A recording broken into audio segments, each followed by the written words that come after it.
Welcome to Behind the Curtain IMO. I'm Betsy Jordan. I've been struggling with understanding how some very intelligent people will support Donald Trump, someone who has been convicted of several, I'm minimizing a word for how many convictions he has actually got under his belt. Someone who has alienated large swaths of people.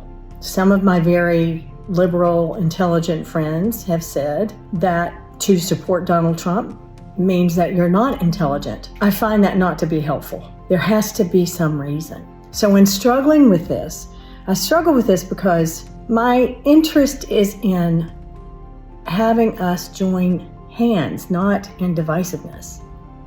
So I think this is going to be a part 1, 2, 3, 4 series. I'm not sure how many videos are going to be in this because I've done considerable thinking about it. We've had some time to think about it, and I wanted to unpack it for you. So there's been a division within my own family, and it's alternatively broken my heart and given me a gut punch.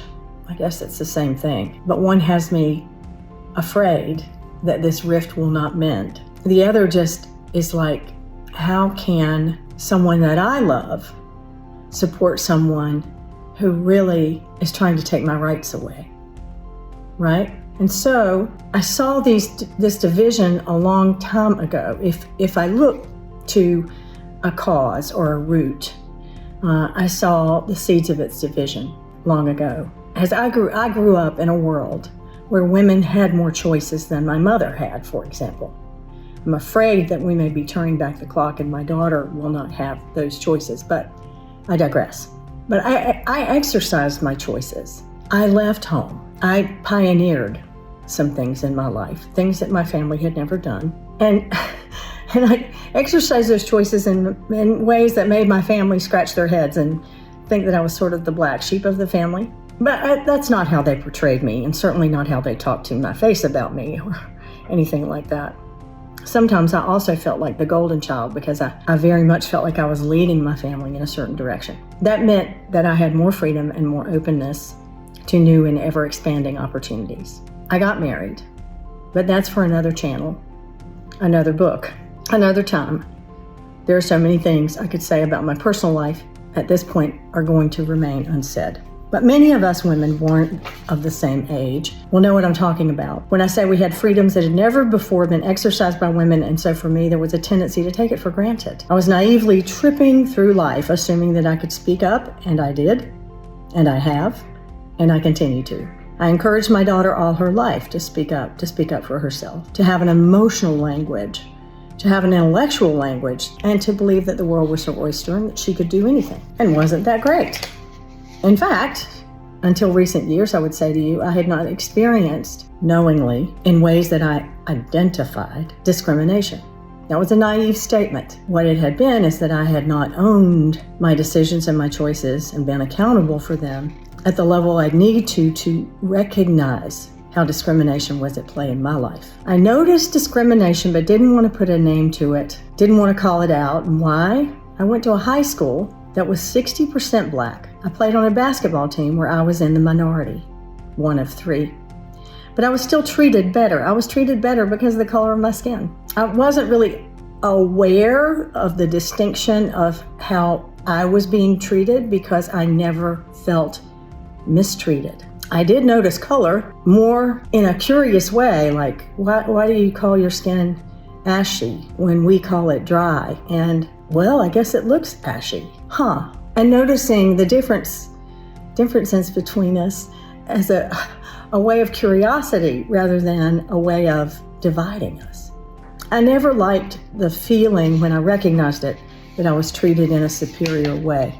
It made life convenient, but in my heart of hearts, I heard about it, and that's the truth. It was more recently that I felt this discrimination against my gender because there have been people who fought for my rights as a woman and have suffered many injustices for that fight. And I recognize through some of the things I've been reading and some of the things I've been watching, documentaries, etc., I know I stand on the shoulders of giants. The very fact that I can write and speak this, the very fact that I can have this video that focuses on educating people about what is behind the curtain is a testament to the hard-fought battles of women before me. I've been frightened of late to see the vitriol, to experience online people calling me all kinds of names. Words that had they been said in my household, I wouldn't have been able to walk for a week. Those words are now frequently broadcasted all over the internet. Language that is meant to be derogatory, is meant to hammer home a gut punch. We used to say that people who use that kind of language have no mastery of their intellect. And that in itself is an intellectual slam. So now being smart and courteous is being shamed in public. So I'm feeling the discrimination against my gender as me being other than my family. And in some cases, in that my family is very traditional, at least my family of origin. I found myself in one of those other than categories as a single mom. It was a life that I chose, and I chose it because I was feeling trapped in a traditional sense of Southern roots, much like being wrapped in honeysuckle vines, the sweetest, beautiful vines, but feeling trapped all the same. There are many people, and particularly in the South, who find comfort being wrapped in honeysuckle vines and wouldn't see that as a trap at all. There are some days when I think that there's a possibility that I might not, where I wouldn't see it as entrapping or entrapment, that there's comfort to be found there. So I can understand the perspective of those who have chosen more traditional bonds. But think what has happened, and this is primal, our need to be connected, our need to belong. Donald Trump stoked the fears and continues with his group of cronies to glamorize the honeysuckle vines and to stoke fear in people who are afraid they're going to lose them. They're afraid those honeysuckle vines are going to go away, and the women who were in that situation, who long to be protected, provided for,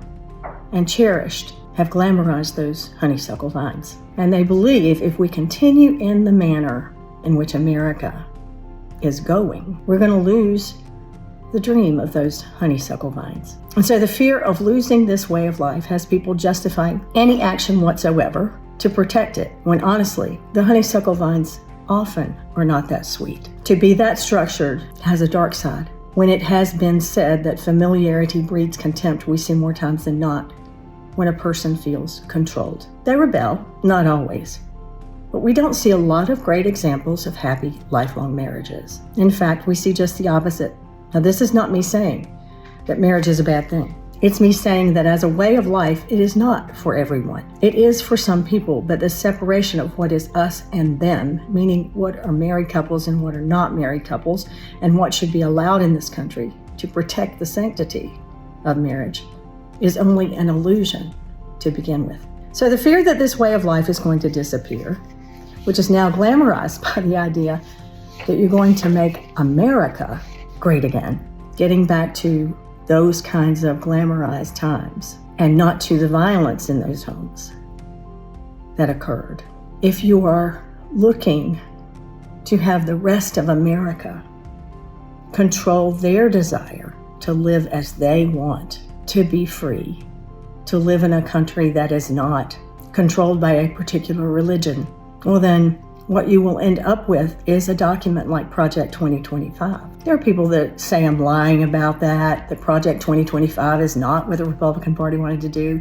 The Heritage Foundation has been planning on this for a very, very long time, and Donald Trump is their poster child. So this is all about wanting to protect a way of life that in many cases does not exist, wanting to eliminate Medicare, wanting to eliminate Social Security, wanting to eliminate no-fault divorce, which will lead to men, well, and women in some cases, rare cases, beating and raping their spouses. And they're never at fault. So you can't leave for that reason. That just came into law in the 70s, but it's because those kinds of things were happening in households. So this desire to take us back to the idyllic honeysuckle vines is really more like a vine of thorns that looks pretty on the outside. But many are taking the fear that they're going to lose their way of life, and it's being stoked into the kind of violence that we experienced on January 6th. I'm going to suggest that we celebrate our differences and the fact that you can have the lifestyle of one man, one woman, or a single mom, like in my case, or a single cat lady, or a bachelor, or a group of such. You can have the protection and the provision and that lifestyle, but also allow the kind of choices and freedoms that other people might want in their life. Their way of life is not threatening yours, unless it's already threatened from the inside. This is Behind the Curtain, IMO. Thank you for being here.